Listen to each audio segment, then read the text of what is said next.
Carlos, o seu livro começa com uma frase poderosa: questionar não é rebeldia, é responsabilidade com o futuro. E a tese que atravessa o meu livro também, o Toda Idade Conta, é que toda idade tem valor, mas nenhuma idade conta sozinha. Então eu quero começar com uma provocação. A insubmissão pertence à geração Z ou qualquer pessoa que se recuse a normalizar aquilo que adoece pode ser insubmissa? Insubmissos, para mim, é um estado de espírito.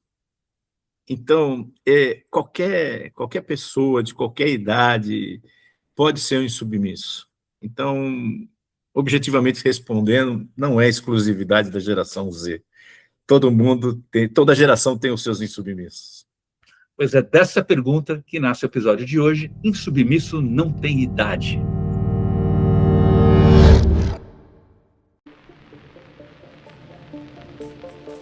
Seja muito bem-vinda, muito bem-vindo ao podcast de Free Roads, o espaço onde a gente combate o preconceito praticado contra todas as idades e procura novos jeitos de viver, trabalhar e construir juntos um futuro mais humano, mais justo e, tomara a Deus, um pouco menos cheio de certezas. O episódio de hoje tem uma pequena quebra de protocolo. Eu começo como entrevistador, mas em algum momento eu vou perder o controle do microfone, voluntariamente, espero, ocupar também a cadeira de entrevistado. Meu convidado é Carlos Henrique César, sociólogo, consultor em desenvolvimento humano e organizacional, sócio da Dinagi Brasil e alguém que passou quase 4 décadas trabalhando nesse território complexo onde se encontram gente, liderança, cultura e resultado. Carlos é autor de Insubmissos, a geração que desafia o velho mundo corporativo. Um livro que nasce de uma pergunta incômoda: por que os jovens incomodam tanto as empresas? E se aquilo que muita gente chama de fragilidade, mimimi ou falta de resiliência for, na verdade, a denúncia de que o velho modelo de trabalho já não serve. Talvez nunca tenha servido tão bem quanto gostaríamos de acreditar. Eu sou Fábio Betti, fundador do Ed Free Road e autor de Toda Idade Conta.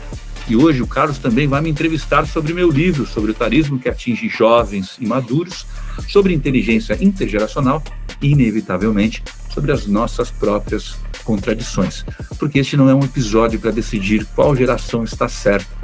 É uma conversa sobre o que cada geração consegue enxergar e sobre aquilo que só nós conseguimos ver quando olhamos juntos. Carlos, meu querido, seja muito bem-vindo e já aviso, hoje você não vai responder, vou também para perguntar. Maravilha, muito obrigado. Um prazer estar aqui com você. Maravilha, e a gente começa, eu começo aqui, te colocando na roda aqui, na parede, depois você faz o mesmo comigo, coloca no muro, certo, né? A primeira insubmissa estava dentro de casa? Me conta aí, onde que veio essa insubmissão? Onde surgiu a ideia? Que coisa maravilhosa, cara. Você sabe que você foi a primeira pessoa que percebeu isso, né? Quando eu dedico o livro à minha mãe e digo que ela é uma boomer com espírito Z, de alguma forma eu dou ali o tom do livro. Uhum. Porque o livro começa falando sobre a geração Z e sobre a insubmissão da geração Z, mas como disse no início, para mim insubmissão é um estado de espírito. E até porque se a gente, eu falo sobre isso no livro, se a gente voltar para os primórdios da industrialização, a gente tem lá os ludistas, a gente tem o movimento de Chicago, a gente tem a geração Z.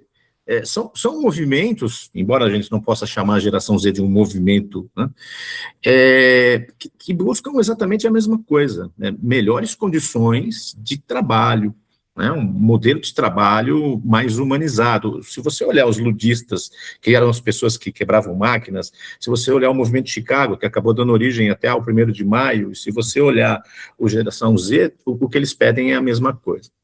E a minha mãe, cara, ela era uma pessoa incrível. Ela nunca se submeteu, por exemplo, ao meu avô, que era um silent, um homem duro, um homem difícil. Quando se casou, nunca se submeteu ao meu pai, porque a gente hoje ainda vive numa sociedade bastante patriarcal, mas era muito pior, né? E o que eu gostava muito da minha mãe era que ela tinha um senso de justiça muito forte. Então, ela sempre buscava e sempre se incomodava com as coisas que ela não achava que era certo. E nem por isso ela deixou de trabalhar, ela sempre foi uma mulher que trabalhou demais, né? E eu acho que uma das características que mais aproxima ela dos insubmissos, e que a gente fala da geração Z, é que ela sempre buscou propósito naquilo que ela fazia. E ela passou a vida procurando propósito. E até que um dia ela encontrou, junto com a minha irmã, na Doce Encanto, que é uma empresa que elas eram sócias, uma empresa de decoração de festa infantil, e ali ela se realizou. Então, eu acho que a insubmissão é isso, né? É você questionar aquilo que não te faz bem, mas não parar, é sempre buscar melhorar, né? Por isso que eu dediquei o livro para minha mãe e fiquei muito feliz de você ter notado isso, porque você foi a primeira pessoa que percebeu isso aí. Tá lá, né? Tá lá a primeira insubmissa aí. Agora, você também disse que Insubmisso nasceu de um incômodo e tem um tema que os jovens parecem estar incomodando muito. Mas para não ficar na tese, né? Teve alguma frase, alguma situação que disparou a vontade de falar assim, eu preciso escrever sobre isso, além da sua mãe ser uma inspiradora, mas quando você olha para jovens, assim, teve alguma situação que você viu na família ou fora da família, no trabalho, que falou assim, puxa, está acontecendo isso, eu preciso escrever sobre isso, né? De onde nasceu, de fato, essa observação sobre jovens que incomodam e a necessidade de escrever sobre isso e colocar esse tema no mundo? Legal. Sim, teve sim. Esse preconceito, esse julgamento da geração mais jovem, eu acho que na nossa geração, em relação a eles, está muito forte. Né? Eu acho que a fricção geracional, ela sempre existiu, sempre vai existir, e é isso que faz a gente andar para frente. Eu gosto disso. Uhum. Mas eu sempre achei um pouco exagerado a forma como se tratava, né, os jovens. E isso, de alguma maneira, sempre me incomodou. Só que aí aconteceu uma coisa, eles começaram a trabalhar. E como eu convivo com as organizações, né, e eu trabalho muito com treinamento, com desenvolvimento, eu comecei a conviver com essas pessoas dentro de sala. Uhum. E aí, foi 1, 2, 3, 10 experiências com pessoas dessa geração, e eu falei assim, não, peraí. Esses caras que eu estou vendo aqui não são os mesmos caras que está todo mundo falando deles. Uhum. E foi daí que surgiu, né, essa necessidade de escrever, porque era algo que já me incomodava, porque, assim, eu acho uma certa injustiça, e aí eu vou buscar lá na minha mãe, né, que me passou isso, essa questão, porque melhores condições de trabalho, todo mundo sempre quis. Uhum. E eu não sei se você vai entrar nesse tema um pouco mais adiante, mas o que os jovens querem não é diferente do que a gente quer. Uhum. Não é diferente do que os nossos pais quiseram. A diferença é que eles falam. Uhum. Né? E eles incomodam porque eles falam. Nós nos calamos. Né? Então, o pontapé inicial, o start para escrever o livro, sim, teve esse momento em que eu comecei a conviver com eles e comecei a perceber que eles não eram mimizentos, eles não eram frágeis. Aliás, à medida que eu fui escrevendo o livro e que as ideias elas vinham acontecendo, eu falava assim, mas peraí, aonde é que está a fragilidade desses jovens? Fragilidade, se a gente for ser literal, é a nossa. Uhum. Porque nós nos calamos diante daquilo que nos incomodava. Não é? Então, eles não são frágeis, eles são mais corajosos do que nós fomos. Tudo bem, eu acho que existe uma questão de formação. Nós fomos formados para calar. Uhum. Eles foram formados para falar. E eles falam. Então, foi nesse esse ínterim aí que surgiu Insubmissos. E o nome demorou para surgir, viu? O Por nome quê? Insubmissos demorou para surgir, porque eu tinha vários nomes, né? Geracionais, tal, não sei o quê, papapá. Aí, um belo dia, veio um insight na minha cabeça de que o que esses jovens estavam fazendo era um ato de insubmissão. Uhum. E eu falei, pô, tá aí o nome do livro.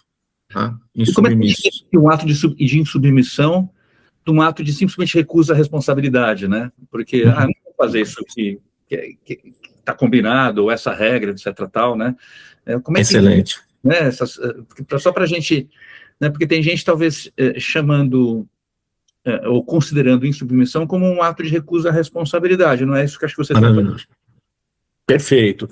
Eu acho que tem 3 coisas. Tem a rebeldia, que eu acho que é natural, né, da juventude. Nós fomos rebeldes, nossos pais foram rebeldes, e assim por diante. Então, isso aqui eu acho que é natural, não me incomoda. Tem a irresponsabilidade, que é não fazer aquilo que você assumiu, vamos dizer assim. Isso para mim é responsabilidade. E tem a insubmissão. E eu acho que não é irresponsabilidade o que eles têm, porque eles não se comprometem e não fazem. Eles simplesmente falam, eu não vou fazer, e vai embora. Ele não fica ali. Tá? E a insubmissão, para mim, é você questionar o modelo. E tá tudo bem para mim você questionar o modelo. Ninguém está falando que eles não estão falando, né? Não é ninguém, mas eles não estão falando que eles não querem trabalhar. Eles estão falando que eles querem trabalhar em outras condições. E aí, se você voltar, né, aproveitando que eu falei dos ludistas, os ludistas e o movimento de Chicago trabalhavam com uma questão que, na época, era uma coisa impensável. Não, como que vai querer trabalhar 8 horas por dia? Não é? E isso é impossível, vai comprometer. Então, quando a gente olha de uma forma mais afastada na história, a gente percebe que o que eram 16 horas por dia lá atrás, talvez hoje sejam as 8 horas por dia. O modelo de comando e controle que funcionou lá atrás, hoje não funciona mais. E nós precisamos ser cada vez mais produtivos, porque eu acho que o mundo vai demandar cada vez mais produtividade. Para você ser produtivo, na minha percepção, na minha visão, você precisa estar feliz no ambiente que você trabalha, né, que você está inserido. Eu gosto muito de Harvard, no sentido de que, não que eu concorde com tudo que eles produzem lá, mas é a escola por excelência de negócio. A gente já parte do modelo americano, que é um modelo extremamente voltado para a produtividade, para o dinheiro, etc. e tal, e você tem Harvard ali, que é um lugar por excelência dessa defesa. E aí Harvard começa a escrever sobre felicidade. E aí eu falo assim, bom, se Harvard está falando sobre isso, é melhor a gente prestar atenção.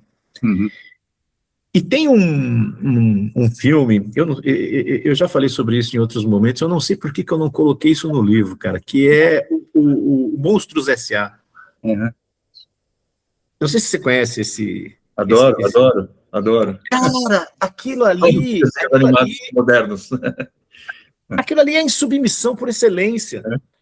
Porque você pega uma situação em que você precisa do sofrimento do outro para você obter aquilo que você precisa, e você não questiona aquilo, porque aquilo sempre foi assim. Até que um dia se descobre que a felicidade do outro te gera muito mais produtividade do que o sofrimento. E eu acho que isso não é diferente.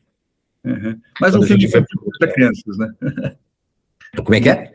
Mais um filme infantil que não foi feito para crianças, né? Aparentemente, né? Exatamente. Então, para mim, essa questão, o que para mim é irresponsabilidade? E aí é uma irresponsabilidade coletiva. É você normalizar um aumento absurdo do número de pessoas doentes física e emocionalmente por conta do modelo de trabalho. Isso para mim é irresponsabilidade. Agora, quando você vem e questiona, e eles não estão questionando porque eles querem acabar, eles estão questionando porque eles querem mudar. E eu acho que a mudança é super bem-vinda, eu sou um cara de mudança, eu adoro mudança. E você fala, inclusive, que a geração Z não é o problema, ela é o espelho, né? Então, exato. Por que eu falo que ela é... mostrando que a gente não quis ver, né? Assim, a gente preferiu... Ou não teve coragem de ver. Não teve coragem de ver. Isso, para mim, é um dos pontos mais importantes da abordagem do livro, sabe? Uhum. Porque ela não é a causa, ela, na verdade, espelha o que está acontecendo. E eu acho que o grande mérito da geração Z é falar assim, gente, peraí, nós estamos vivendo num lugar em que a gente não quer estar. Porque, Fábio, assim, cara, eu tenho uma certa dificuldade de entender se de fato as pessoas que questionam dessa maneira, porque não, a gente não é obrigado a concordar com tudo que a geração Z fala, porque eles também falam um monte de bobagem, Claro. fazem um monte de bobagem, enfim, né? Mas não é possível que as pessoas falem assim, não, tem que trabalhar, tem que sofrer mesmo. Eu já ouvi gente falando isso. Ou sacrificar sua vida. Você não quer sacrificar sua vida para chegar em lugar nenhum, tem que sacrificar a vida, né? São Como frases assim? normalizadas, né? Exatamente. Você fala, como assim sacrificar a vida? Normalizamos essa lógica, né? A gente acha que Normalizamos essa lógica. E eles falam, não, não quero. Né? Então, eles espelham um modelo de trabalho que é adoecedor. E, gente, o livro não questiona em momento nenhum, ninguém está falando que eu sou sociólogo, eu corro um risco danado das pessoas falarem assim, não, o cara é comunista. Não, não tem, eu passei longe do comunismo. Exato. Tá? Ninguém está questionando o capitalismo, porque eu acho que dentro, inclusive eu coloco isso no livro, dentro de todas as maneiras de produzir, o capitalismo é a pior, como é que eu falo lá? É o pior modo de produção dentre é o melhor modo de produção dentre os piores. Né? Não tem nada hoje que seja melhor que o capitalismo. Uhum. Mas tem como você deixar isso melhor para as pessoas. Uhum. Para que as pessoas possam, de fato, conseguir fazer esse equilíbrio, porque todo mundo fala, né? Quando você é um cara de comunicação, quando você fala, quando você vai para propaganda, o que a gente vende, né? A gente vende a famosa família da margarina, né? A família feliz correndo no parque, não sei o quê, não sei o quê, não sei o quê. Então a gente vende tudo isso, só que quando a gente está dentro das empresas, a gente não tem nada disso. Uhum. Então, sabe um negócio meio esquizofrênico? E o que eles querem é vivenciar isso. Né? E eu tenho certeza que, porque eles vão ficar, né, nós partiremos e eles vão acabar herdando tudo isso, eles vão encontrar uma maneira e, de alguma forma, eles vão ser cobrados por isso, porque as gerações que estão vindo, né, Igual, né? Igual isso. Exato. Tem fala, pô, o mundo que você deixou para mim. Exatamente. Então, eles também vão ser cobrados. É por isso que eu acho que a questão da ponte é muito significativa. Eu acho que a gente precisa parar de construir muros, porque eu acho que essa questão geracional é muro. Você do lado de lá e eu do lado de cá, e a gente precisa começar a construir pontes. E as pontes, elas unem. E eu entendo que esse é um grande processo. Agora, a gente, nas nossas famílias, né, a gente deu voz para os nossos filhos, né, a gente ensinou nossos filhos a não aceitar desaforo, a ter um lugar de fala que talvez, né, nós não tivemos com os nossos pais, ou os nossos pais não tiveram com os nossos avós, né, e então a gente abriu, de alguma forma, a possibilidade desses jovens hoje que estão no mercado de trabalho, que são nossos filhos, os filhos dos outros, né, poderem expressar um pouco mais aquilo que estão vendo, aquilo que querem, aquilo que não querem, etc. Tal. Só que chegam na organização, eu sempre lembro do caso daquela reunião, daquele town hall meeting, né, que está lá o CEO fazendo uma apresentação, daí o estagiário levanta a mão e faz aquela pergunta que todo mundo quer fazer, mas só ele faz, né? E aí já vira chacota, pô, o cara chegou agora, estagiário e tal, esse cara não tem futuro, né? Então é muito louco, né? Porque a gente deu voz, aí quando essa voz se manifesta, se pede silêncio. Que tipo de voz normalmente você aí trabalhando também como consultor, não só o seu... Isso é sensacional. Você acha que as organizações ainda querem ouvir e o que elas não querem, né? Ainda elas estão pedindo silêncio. Cara, é sensacional essa questão sua. Eu acho que a gente tem notícias boas relacionadas a isso, e ainda tem um cuidado muito grande que a gente tem que tomar. E é exatamente isso que você falou. eu fui ensinado a calar. E quando eu criei meus filhos, eu brinco com eles, eu falo assim, olha, eu ensinei vocês que vocês deveriam falar aquilo que incomodasse vocês, mas vocês deveriam saber como falar, não é? Então, falem, mas saibam como falar. Eles aprenderam só a primeira parte, eu brinco com eles, né? Eles não aprenderam como. E é um pouco a geração Z, ela é um pouco um albatroz pousando, sabe? Vem num voo, assim, sensacional, na hora que vai pousar, se arrebenta todo, porque não sabe como falar, então ela grita, ela esperneia, ela simplesmente vira as costas e vai embora, então precisa aprender como falar. Quando você aprendeu a falar em casa, você aprendeu a falar na escola, você aprendeu a falar no espaço religioso, você aprendeu a falar na sociedade. Você entra no ambiente de trabalho, você vai fazer o quê? Você vai falar. No nosso caso você aprendeu a calar em casa, você aprendeu a calar no espaço religioso, você aprendeu a calar na escola, você aprendeu a calar na sociedade. Quando você entra no trabalho, você vai fazer o quê? Você vai calar. Perfeito. Não que você goste, mas você vai calar. Aí ele chega na empresa e ele encontra um chefe comando-controle que não está acostumado a ser questionado. E aí esse cara começa a questionar, e aí ele começa a ser visto como rebelde, irresponsável. Mas e se esse cara tiver um jeito melhor de fazer aquilo?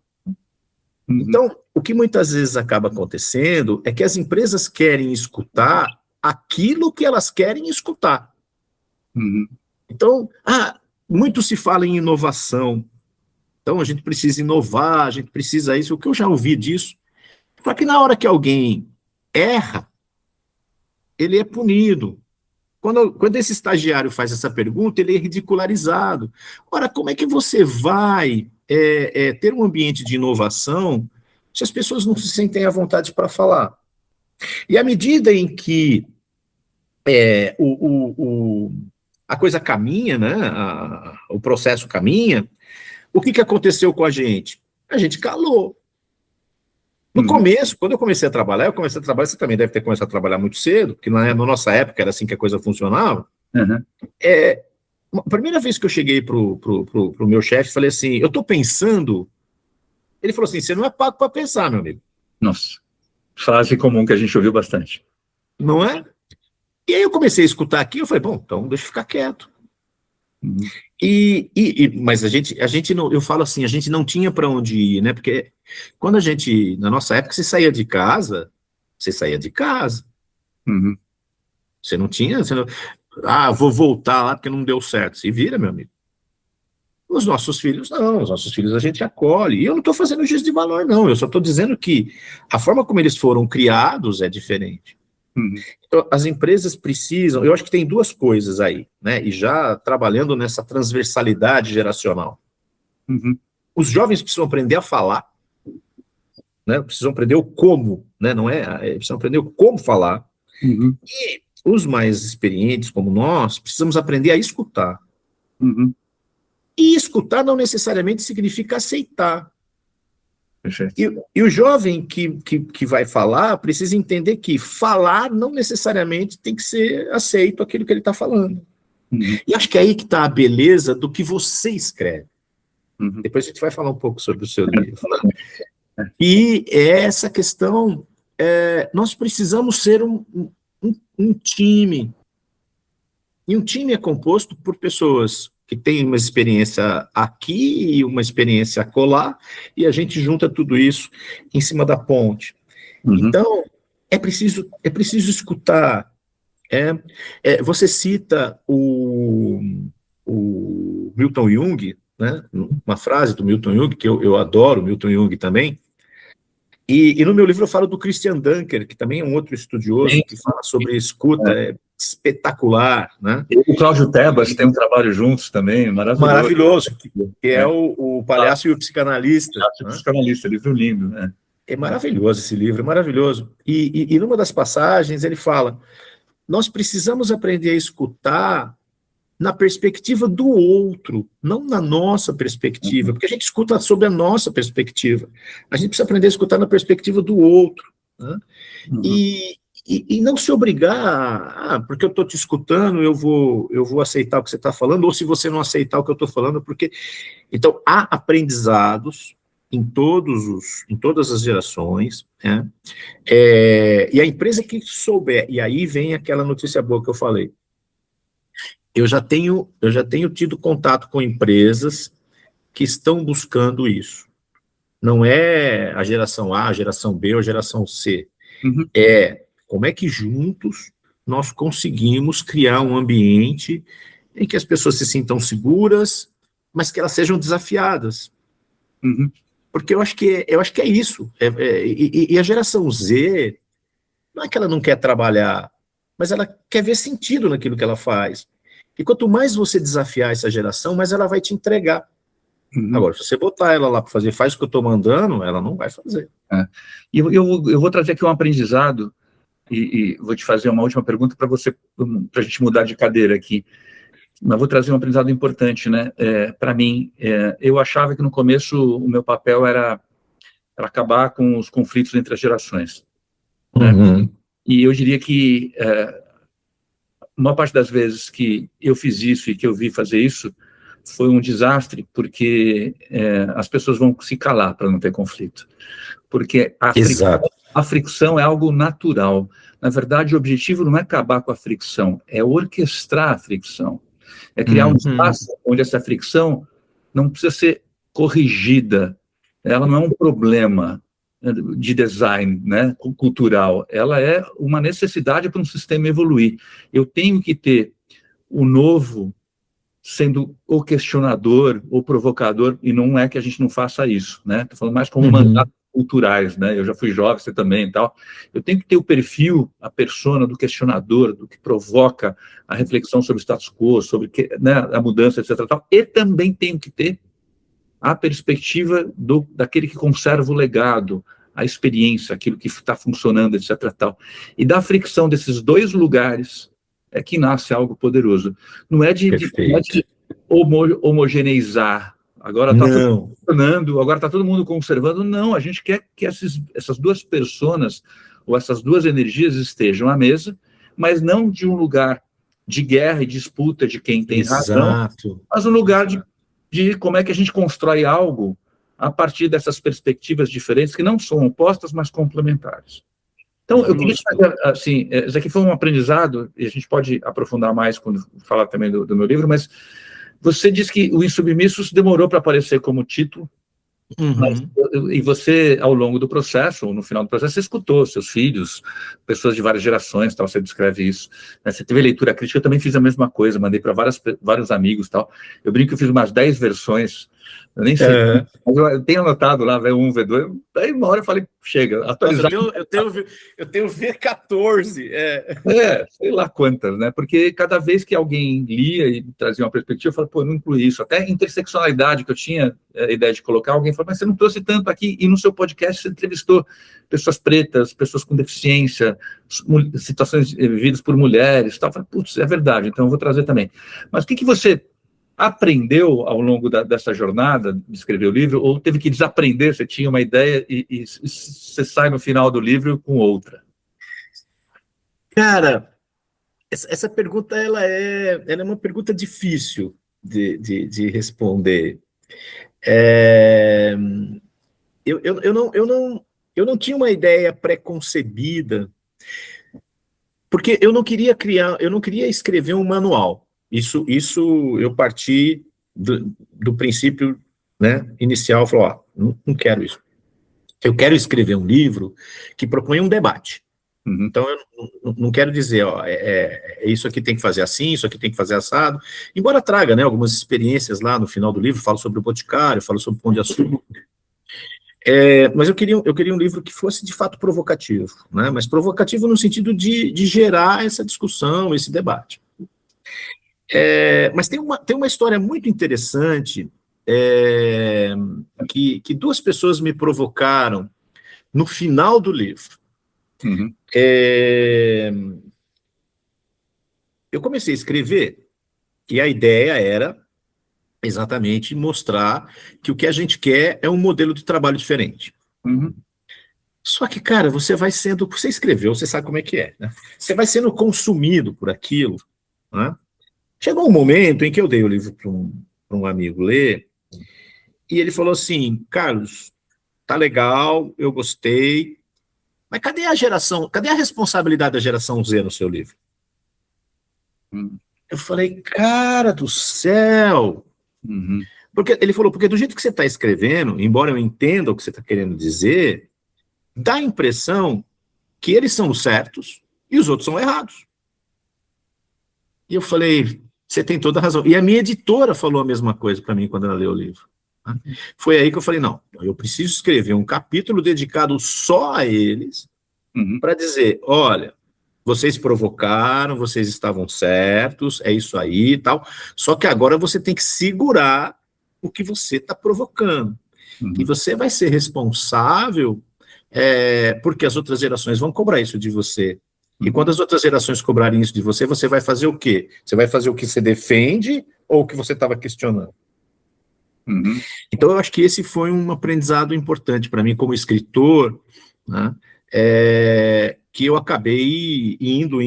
Quando eu vi, apesar de não ser essa a minha intenção, eu não estava colocando a coisa de uma maneira transgeracional, vamos dizer assim. Né? Não, Então, sem perceber, a gente acaba tomando partido. sim, né? Exato. Com as dores, eventualmente, de uma geração que eu estou escutando dessa forma também, quando eu li seu livro, eu também percebi isso, né? Assim, a gente ouve, escuta as dores sem perceber tomar partido, mas espera aí, mas tá aqui os direitos, e vamos agora falar dos deveres também, né? Exato. A geração vai envelhecer, e se ela também está olhando para pessoas que estão hoje no poder sobre elas, que são mais velhas, e só também criticando, né, que é outra perspectiva, elas também vão envelhecer. E elas podem ocupar esses lugares de fala e vão ter que lidar, como nós, com o questionamento de pessoas mais jovens. Como elas vão fazer? Exato. Né? Elas vão ter que então fazer quase que um chamado à ação. Você tem que chamar a ação, call to action, como a gente fala. Agora, meu caro, eu quero transferir aqui a responsabilidade e também o poder do microfone. Sua vez aqui de me colocar, brinquei aqui na parede, mas ninguém aqui está colocando, até porque quando a gente percebeu que a gente chegou em caminhos muito parecidos, a gente chegou, na verdade, em destinos muito parecidos através de caminhos diferentes, né? Isso. Tem muito mais ponto em comum do que divergência, e acho que aqui é mais uma questão de complementariedade mesmo, de perspectivas que a gente trouxe através dos nossos caminhos do que oposição, né? Então, fique à vontade. É contigo agora. Legal. Aqui do microfone. Muito bom. E eu também preparei algumas perguntas aqui também, mas só, né, para orientar. E eu quero começar perguntando para você, porque eu tenho a mesma sensação. A gente saiu de ruas diferentes para se encontrar na mesma praça. E o que eu quero saber de você é, qual foi a sua ideia? O que gerou a sua tese? O que fez você pensar em escrever Toda a Idade Conta? Acho que ela nasce de um café, né? Eu até conto isso no livro, com uma pessoa que já era 60 a mais, eu era 60 quase, a nova categoria que eu criei, eu era 60 quase, o Fernando Blanco era 60 a mais, e ele falava como ele estava vendo de maneira aterrorizada, vou colocar dessa forma, um trabalho, depois de ter ficado 10 anos desempregado.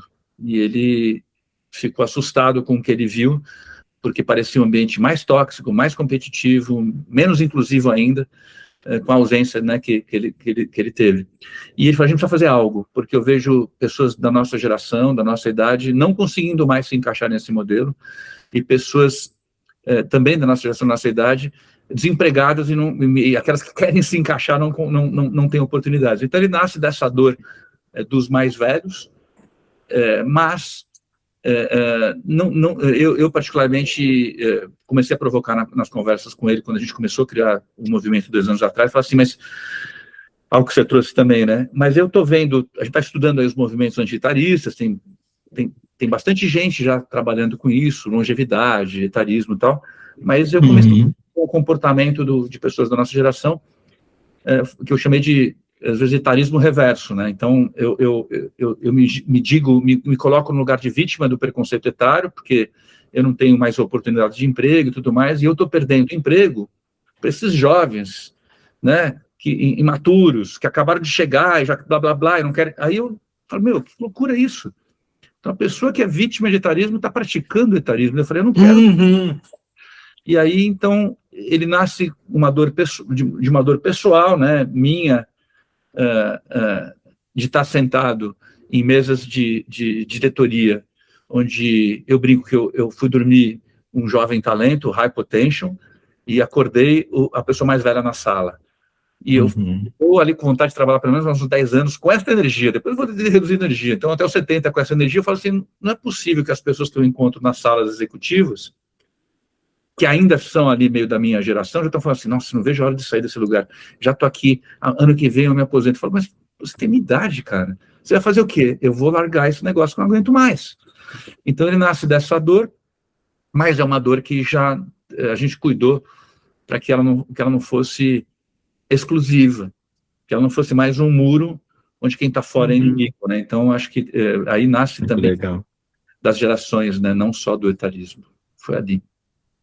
Cara, muito legal. É bem isso, né? Você partiu de uma ponta e submissos partir de outra e a gente se encontra no mesmo lugar, né? No meio da ponte. No meio da ponte. Você trouxe no final a sua responsabilidade, você vai envelhecer, etc. Tal. Mas é isso, sensacional. Né? Acho que as boas ideias ou as boas soluções para o mundo, e a gente usa muito isso em design thinking, processo de inovação, cultura ágil, tudo que você quer resolver. Né? Mas cuidado, né? Não ficar, a dor que você resolver, para mim, é uma dor de largada, não é uma dor de chegada. Impulsionar, né? E você não pode resolver a sua dor causando dor no outro. Pelo amor de Deus, né? Senão a gente vai estar a gente vai estar se ausentando da nossa corresponsabilidade. Porque eu me vejo muitas vezes preconceituoso contra pessoas mais jovens. Eu me vi e me vejo muitas vezes preconceituoso contra pessoas da minha faixa de geração ou mais velhos, né? Quando eu observo determinados comportamentos, né? Quando eu confundo insubmissão com irresponsabilidade do jovem. É só insubmissão, eu acho que é irresponsabilidade. Quando eu confundo no mais velho um cansaço de um sistema moedor de carne com não está mais dando... Adorei isso também. Né? Eu sei que eu me confundo, porque, óbvio, se eu não reconheço os meus próprios vieses e preconceitos, aquela coisa do Gandhi, é uma frase de Instagram, né? Seja a mudança que você quer ver no mundo, mas eu sou mundo, né? Eu sei que eu sou preconceituoso. Eu fiz esse movimento não como um guru que está mostrando para o mundo o caminho, eu falo, como é que eu me trabalho aprendendo rápido, escutando pessoas, conversando, fazendo experimentos, e começo a diferenciar o que é insubmissão de responsabilidade, né? O que é um cansaço justo com um apego a coisas do passado, que faz eventualmente uma pessoa mais velha conseguir se deslocar, né? E precisa distinguir essas coisas, porque quando a gente não distingue essas coisas, a gente vai ser preconceituoso. Né? Ou quando a gente pega um comportamento específico, a gente observa num jovem, ou um comportamento específico, a gente observa numa pessoa mais velha e fala, está vendo essa geração? Né? Até que toda idade conta, e eu gosto de trazer o mundo sem idade, né? Age Free Roads, porque no fundo a gente fala de gerações sonhando com uma possibilidade de dissolver isso em algum momento. Né? A gente fica na minha época, na sua época, que época? Não, na época que eu tinha a sua idade, não, tá bom, quando você tinha a minha idade, você devia ser rebelde também. Né? Sim. Porque a minha época coincide com a sua, a nossa época. Então, vamos falar do que a gente está vivendo, só que com jeitos diferentes de olhar, porque a gente está vivendo o desaparecimento da Terra por causa do aquecimento global, a gente está vivendo o desaparecimento do equilíbrio geopolítico por causa de ventos frios terríveis que vêm do norte. A gente está vivendo o fim dos empregos como eles existiam por causa da inteligência artificial. A gente está vivendo tudo isso na mesma época. Se a gente não sabe isso, a gente fica numa briga ridícula, né? Sim. Então, eu acho que nasce dessa dor. A gente fica só aqui, né? Você falou isso, né? A gente fica só aqui. E a gente se encontra insubmissos, exatamente. A gente se encontra nesse espaço de insubmissão, né? No livro do Newton Bonder, Alma e Moral, que eu adoro citar, porque eu entrevistei também a Clarice Nisquier, que virou uma amiga, 20 anos com a mesma peça em cartaz, né? Maravilhosa, uma peça que eu sempre recomendo para todo mundo. Já entreguei de presente para um coach o livro, e tadinho, ele até hoje ele não conseguiu terminar, eu acabei com a vida dele, né, porque as certezas dele e tal, mas ela fala que, né, e o Newton Bonder, na verdade, fala no livro dele que é sempre uma luta entre tradição e traição, né? Né, para a gente evoluir, a gente vai ter que trair a tradição. Sim, desde sempre. Senão, né? A gente estava dentro das cavernas ainda. Exato, e isso, cara, dói. Então, né, assim, para isso acontecer, a gente vai ter que revisitar os nossos fantasmas, né, as nossas crenças de um homem branco, heterossexo-normativo, que foi beneficiado como lugar de fala durante muito tempo, que usou isso a seu favor, o fato de ser branco, mesmo ter nascido classe média baixa, me beneficiou muito mais do que meus coleguinhas de escola pública, sim, que eram negros. Então, assim, você não olha para esses lugares, não para me penitenciar, não, porque eu não escolhi nascer assim, né, em um lugar que eu nasci, mas para reconhecer que eu fui incutido de certas crenças e valores que definiram comportamentos que, se eram estimulados no passado, eu sempre brinco assim, eu ganhei medalhinha de um garoto que fazia bullying, porque, meu, cara, olha a loira burra, né, olha o aleijadinho, estou aqui falando palavras, me perdoem aí, escutando, não com orgulho. Mas coisas que eram aceitas no passado. Estimuladas, né, o garoto fortão lá, tal, que peitava todo mundo, tal. Então, se a gente não passa por isso, então o livro, ele sem perceber, acho que quando você trouxe assim, eu fui descobrindo coisas, né, o Insubmissos aparece e tal, eu descobri que foi um MBA para mim também, e para quem participa, né, necessário, né, para alguém que envelhece e está vivendo, obviamente, um lugar onde a pessoa de 60 a mais, no ambiente organizacional, não é bem-vinda, ou o próprio ambiente não tem estruturas que acolha a minha energia disponível, a minha capacidade de entrega, num lugar que eu não quero mais me matar a minha relação com a minha família, com a minha saúde, etc., para poder ganhar medalhinha. Muito legal, muito bom. Eu gosto demais disso. E aí você fala também, num momento, sobre a crise de pertencimento. E eu acho isso muito importante. Só que, assim, será que na nossa geração para trás havia esse questionamento sob o seu ponto de vista, sobre, será que eu pertenço a esse lugar? Será? E se não, por que será que isso surgiu só agora? Eu tenho uma tese que eu ainda não comprovei, mas vou trazer aqui, né? Porque a tese de gerações trabalhando juntos geram melhores soluções, eu já tenho boas evidências, né? Mas é uma outra tese que é o seguinte: você trouxe seu avô, né? Geração silenciosa, né? Tem um nome estranho, mas é um nome que deram, né? Geração silenciosa. Mas eu gosto de trazer mais dos baby boomers para cá, que fica mais fácil o entendimento, né? Então, os baby boomers que nascem justamente no pós-guerra, 45 em diante, com o mundo finalmente em paz, né? Guerra Fria, tal, mas, né, perto do que era a guerra, é um mundo em paz. Então, uma sensação de estabilidade, né? Que, obviamente, famílias estáveis, né? Casamentos longevos, empregos estáveis. Então, é uma cultura predominante que se buscava estabilidade.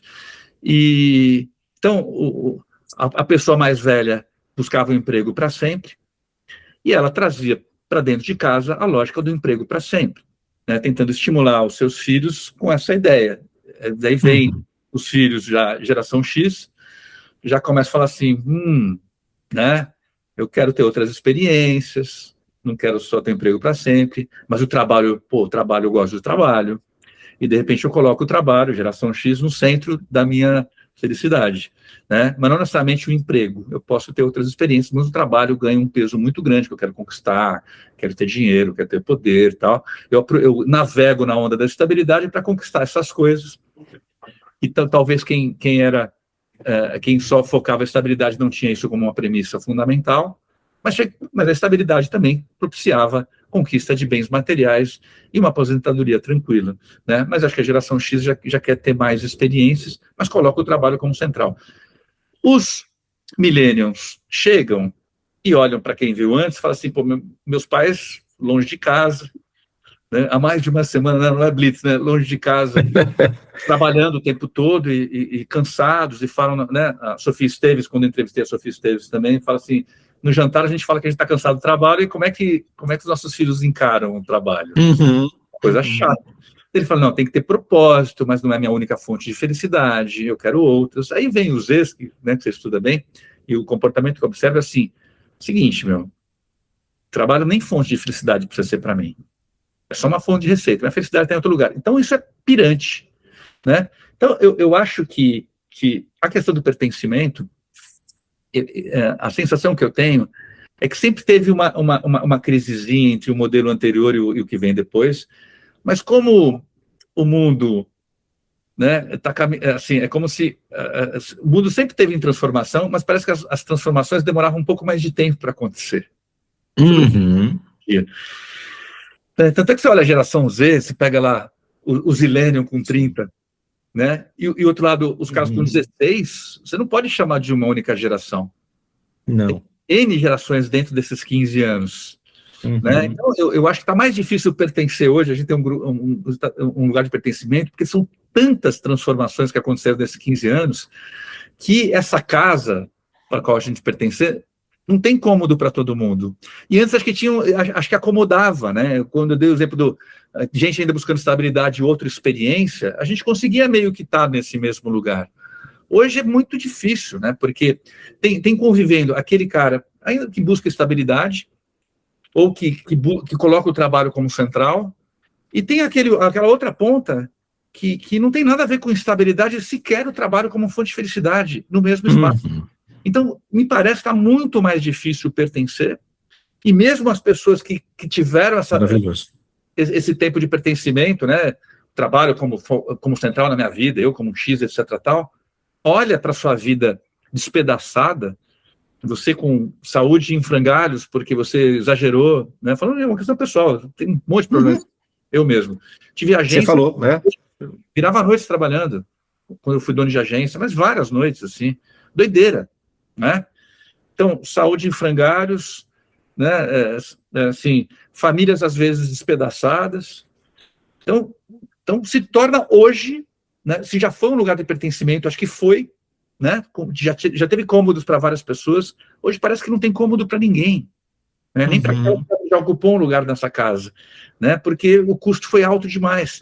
E a geração Z fala muito, escancara esse custo que ela não quer pagar e que a gente pagou, e que se a gente não perceber, não refletir sobre isso, a gente vai querer que agora seja a vez dela.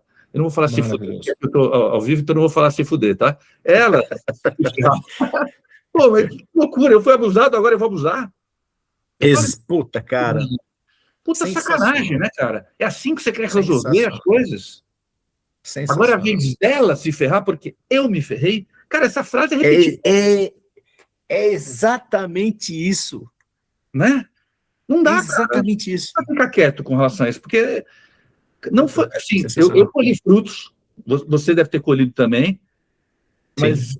eu sempre falo, a gente faz sempre o melhor que a gente pode com o nível de consciência que a gente tem. Eu não sou do tipo que podia ter feito diferente. Com o grau de consciência que eu tenho hoje, eu teria feito diferente muitas coisas da minha vida. Claro. Então, mas como não posso desfazer as decisões, posso, no momento presente, ajudar a que outras escolhas sejam feitas com o nível de consciência possível nesse momento. Né? Então, pertencimento para ver com isso. Já que você vai editar, né? Do caralho isso que você acabou de falar. A gente tá... eu vou colocar agora no podcast assim, proibido para menores, mas não vou editar porra nenhuma. Porque é isso, velho. É isso. E aí tem uma outra coisa que você fala, que assim, o que o jovem hoje quer é a mesma coisa que o cara de 40, 50, 60 quer. Exato. Né?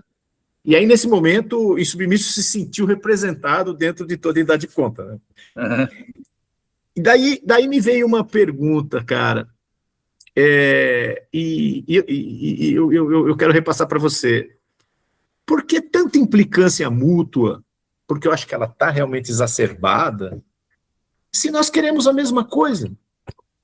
Eu vou dar uma resposta curta para essa, porque merece uma resposta curta, assim. Nós estamos vivendo uma sociedade não só líquida, como diria o Bauman, né? Você sabe muito mais de Bauman do que eu, mas, assim, uma sociedade da lacração, né? Da não reflexão, então, do não pensamento profundo, da não análise. E aí, nessa lacração, a gente não se escuta. A gente não consegue chegar à história atrás do rótulo, porque o rótulo simplifica.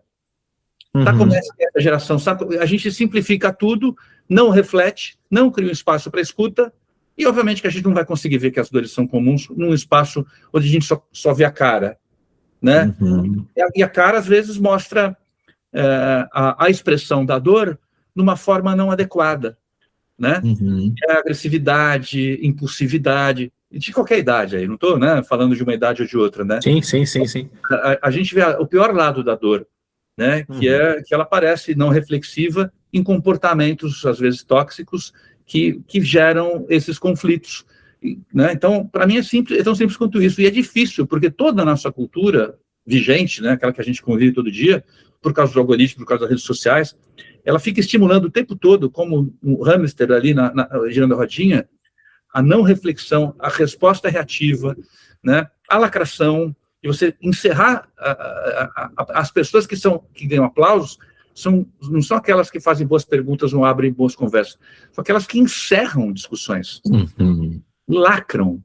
Então, óbvio que a gente não tem como ver as dores, né? Porque elas estão além dessa superfície, né? Além das expressões que às vezes não são as melhores possíveis dessas dores, né?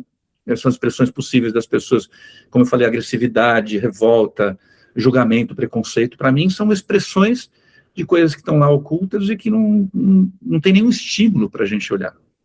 Então, cara, é uma luta, às vezes, inglória, às vezes dá vontade de desistir e tal, mas quando eu tenho uma conversa com um aqui, eu falo, não, desistir o cacete. Né? Não, vambora. Tem muita gente, na verdade, disponível para conversa, mais do que a gente imagina, só que tem que cavucar.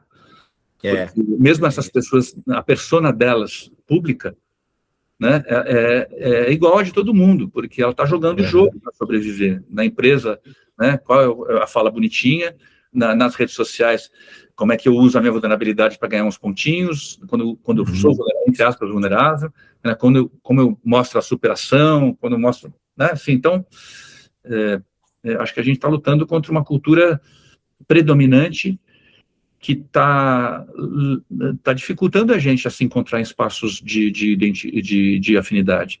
As guerras, né? Eu mato crianças, ou jovens, ou adultos, ou velhos, tanto faz agora, porque eu não sei de verdade o que está lá dentro, né? Eu vou... Os caras são do mal, os caras do bem, cara do mal, do bem, esquerda, direita, né? Você polarização. Quer acabar com a polarização, tome um café com o seu inimigo, né?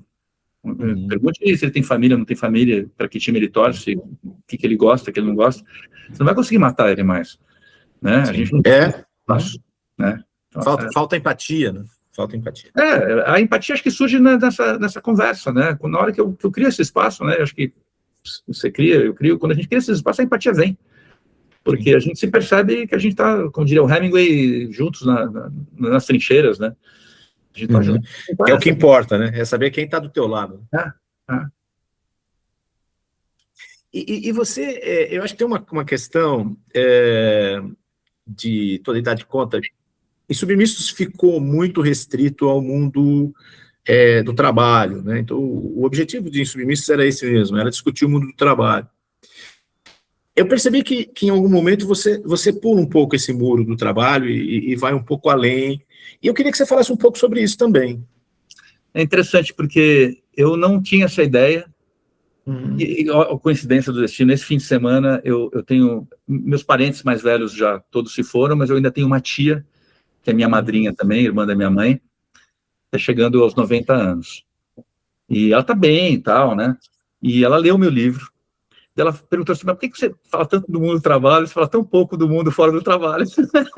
para ela eu falei pouco, né? Porque ela tem bisnetos, né? Com as filhas, que são filhas, os netos. Só teve filhos, só teve netos e agora tem um bisneto. Mas, porque assim, na hora que você começa uma conversa boa, às vezes ela não vai exatamente como a nossa aqui, porque daqui a pouco eu vou ter que fazer o ping-pong final já. Merda, né? Né? Então, você nunca controla 100%. E eu quis deixar um nível de descontrole no meu livro, né, mínimo, porque quando eu comecei, eu já tinha feito 40 entrevistas, já tinha feito 2 hackathons e tal. Então, eu já tinha algo na minha mente, e como eu tinha todos esses registros, eu comecei a consultar esses registros e ver como que eu organizava eles. Mas eu já tinha o arcabouço de conteúdo, né? E foi menos num livro de citar fontes e outros autores, e mais jornalístico mesmo. Deixa eu ver, deixa eu contar o que eu aprendi escutando histórias, né? E com experimentos como hackathons e tal. Então, e aí quando eu fui olhar essas histórias, né? Eu voltei para elas, eu vi que tinha outros aspectos que iam além do trabalho. Então surgiram temas interseccionais, né? O tema do racismo, com uma jovem e uma pessoa mais velha falando sobre isso.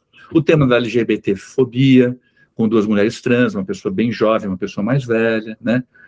Temas de pessoas com deficiência, né? E aí surgiram empreendedorismo, que ainda está muito focado no trabalho, mas temas parentais, né? Entrevistei mas eu confesso para você que não foi planejado, né? Porque acho que tem muito a ver com, na hora que você abre uma conversa, mesmo que você tenha um viés, eu tinha, assim, eu sigo tendo o olhar como pesquisador de investigar o mundo do trabalho, eu acho que isso, olha só, refletindo aqui, não tinha refletido ainda, então valeu a pergunta aqui, me levou a uma reflexão que eu ainda não tinha feito. Acho que eu também trago um viés de uma geração que ainda viveu uma relação com o trabalho, de aquela coisa de colocar o paletó, tirar o paletó. Né? Eu sou uma pessoa, até tem que explicar o paletó, gente, meus filhos, não é casamento. Eu não vou entender. Letramento, né? Eu mesmo, muito jovem, trabalhava de terno, com 20 e poucos anos. Era normal. Trabalhei muitos anos de terno também. Não é? Mas jovem, 20 e poucos anos. Não gosto nem de ir em casamento hoje por causa disso. Eu também, cara, eu tenho meus ternos, tem que colocar no sol, né? Tirar aquele cheiro de mofo. Mas assim, então tinha uma lógica ainda de separar as coisas. O trabalho e a vida pessoal, o trabalho e a vida pessoal. Então, sem perceber também, eu acho que eu acabei fazendo isso um pouco no Tô de Dar de Conta. E quando eu revisitei as entrevistas, eu falei, não, eu vou abrir mão, não totalmente, né, porque eu falo muito como o encontro de gerações pode transformar o mundo do trabalho, mas eu resolvi não excluir dessa conversa temas que não são diretamente relacionados ao mundo do trabalho, mas são diretamente relacionados às pessoas e, portanto, estão totalmente direcionados ao mundo do trabalho. Né? Então, acho que a explicação é essa. Eu abri uma porta que eu não percorri um caminho muito longo. Sim. Minha tia puxou minha orelha. Né? Eu não sei se eu vou abrir essa porta, porque acho que é um tema que vai para o seu mundo, sociologia, psicologia, e vai para outras esferas que eu não me sinto totalmente apto a percorrer, mas eu talvez tenha escolhido não deixar de fora totalmente, porque fenomenologicamente apareceu, e como jornalista eu falei assim, eu não vou editar tanto. Né? Mas, meu querido, assim, a gente... Eu gostei muito. Aqui a gente está aqui chegando, assim, eu te falei no Esquenta, né? Bora lá. Ditatorial, que é o tempo, a única coisa que o tempo, as pessoas podem falar palavrão, podem falar o que elas quiserem e tal, mas o tempo eu acabo, para não ser o podcast... É cruel, né? 2h30, tem que ser um podcast de no máximo 1 hora, tal, que a gente daqui a pouco vai chegar a ela. Eu queria fazer um ping-pong final aqui para nós dois aqui, né? Bora lá, bora. Acho que a primeira aqui, resposta curta também, uma frase etarista que para você deveria ser aposentada imediatamente. Essa geração não quer trabalhar e não tem compromisso com nada. Eu diria que você quer aprender tecnologia, chame o jovem para te ensinar. Sensacional. O meu mentor, que tem 64 anos, que é o Bob Goldheim, é que me ensina, só para... Uma qualidade injustamente atribuída apenas aos jovens. Capacidade de inovar, de questionar o status quo e de desejar propósito no trabalho. eu vou trazer uma que eu aprendi com o Alexandre Kalash, que não está no livro, porque eu entrevistei ele depois, um grande especialista em longevidade, né? Os sonhos, né? A gente atribui aos jovens os sonhos. O velho adora sonhar. Nossa, quantos sonhos. Eu adoro. Uma qualidade injustamente atribuída apenas aos mais velhos. A sabedoria, o equilíbrio emocional e o comprometimento com o trabalho. Nossa, terrível, porque você fala as coisas que eu gostaria de falar. Eu vou começar a falar primeiro. Então fala primeiro você. Eu sou educado, eu sou Fala primeiro você. Mas eu ia falar a gente pensa muito parecido. É terrível, né? Mas eu acho que uma qualidade atribuída apenas aos mais velhos, hoje no mundo do trabalho, é o cansaço desse mundo do trabalho. Acho que então, não é só deles, não é só nosso no caso. Já deu o que tinha que dar, né? Não, o jovem também olha, já cansa rápido. Algo que a nossa geração precisa desaprender. A ideia de que sofrimento, exaustão e desrespeito aos limites pessoais são prova de lealdade ou de valor profissional. Nossa, outra vez, tá terrível, né? Eu acho que eu falei disso e falei na primeira pessoa, né? Que o trabalho precisa ser uma fonte de felicidade. Ele não necessariamente precisa. Pode ser uma fonte de receita, uma troca justa, tal, né? Bom, uma pessoa de outra idade que mudou a sua forma de ver o mundo. Acho que você já tem no... Meus filhos. Não, a minha mãe também. A minha mãe também, mas quem mudou mesmo a minha forma de ver as coisas foram os meus filhos. Eu acho que eles me mostraram muita coisa.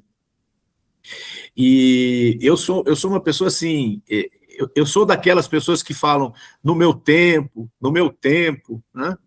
E eles me ensinaram que o meu tempo era o meu tempo, o tempo deles é o tempo deles. Então, a gente precisa respeitar, né, tanto uma coisa quanto outra. Então, eu aprendi bastante coisa com eles. Eu vou fazer uma coisa diferente aqui. Eu vou lembrar do meu sogro, que já é falecido. O meu sogro, quando ele estava lá na nossa casa no interior, às vezes estava chovendo, e ele ficava sentado na varanda, na cadeira de balanço, olhando a chuva. Eu falei, o que você está fazendo? Ele falou, estou olhando a grama crescer. Puta, sensacional. Né? Então, aprendi algo poderoso nessa frase, né? De realmente contemplar. Né? Sensacional, cara. Sensacional. Né? Nunca esqueço dessa frase dele ali. Então, eu me coloco nesse lugar de ficar contemplando a grama crescer. Bom, uma frase para você completar, depois eu completo também. Toda idade conta quando a gente reconhece que ninguém constrói o futuro sozinho e que respeito ao ser humano vem antes de qualquer estereótipo etário. Bom, e eu vou completar a frase, que eu não estudei, vou completar aqui de cabeça aqui na hora. Insubmissos não têm idade, porque a insubmissão é da vida, não é de uma idade. Tudo que é vivo tem um momento que tem que se submeter ao status quo para continuar existindo, continuar evoluindo, portanto, continuar vivo. Meu querido, fechamos aqui quase 1 hora de conversa, deu 1 hora aqui, uma conversa... Maravilhoso, cara. Que não deu tempo... Tem material para a gente conversar mais 1 hora. Quem sabe a gente faça um segundo episódio para continuar a conversa, por que não? A gente combina aí fazer, porque vai ser um prazer a gente seguir com essa conversa, a gente tem muita coisa em comum. Espero que tenha sido bom para você. Bom, maravilhoso, maravilhoso. Muito obrigado. Muito obrigado por... Bom, a gente tem que agradecer muito a Malu Weber por ter nos apresentado, né? Nos colocado em contato, porque, cara, te conhecer foi uma das coisas boas da minha vida esse ano, velho. Nossa, que delícia ouvir isso, e a gente nem tomou ainda um café juntos. Um café, Nem degustou 1 quilo de sal, né? Pra gente... É isso. Mas vamos comer esse quilo de sal junto ainda. Com bastante cerveja, porque senão ninguém aguenta, né? Assim, uma picanha, pode estar o quilo, vai ter mais... Maravilhoso. Prazer, cara. A gente vai combinar esse encontro presencial, sim. Então, obrigado mesmo, valeu. Obrigado. E a pessoa que nos acompanhou também, espero que tenha aproveitado essa conversa para refletir sobre seus próprios vieses, né? Seja você mais jovem, pessoa mais velha, para que a gente possa realmente construir um mundo sem idade, onde todo mundo pode também ser submisso de vez em quando, porque a gente precisa disso, como a gente falou aqui, para a gente seguir evoluindo, e só através do encontro de gerações ou perspectivas complementares, que a gente vai conseguir enxergar caminhos inovadores para a gente evoluir de maneira saudável e produtiva, né? Ninguém aqui é contra o capitalismo. Como disse o Carlos aqui, eu também tenho uma frase para o capitalismo, que assim, é parecida com a sua, né? Ele é o pior dos regimes, exceto todos os outros, né? Exato, essa frase. Então tá bom. Obrigado mais uma vez, Carlos, valeu. Obrigado, querido. E valeu a todos. Grande abraço. Até logo. Obrigado a todos. Valeu. Tchau.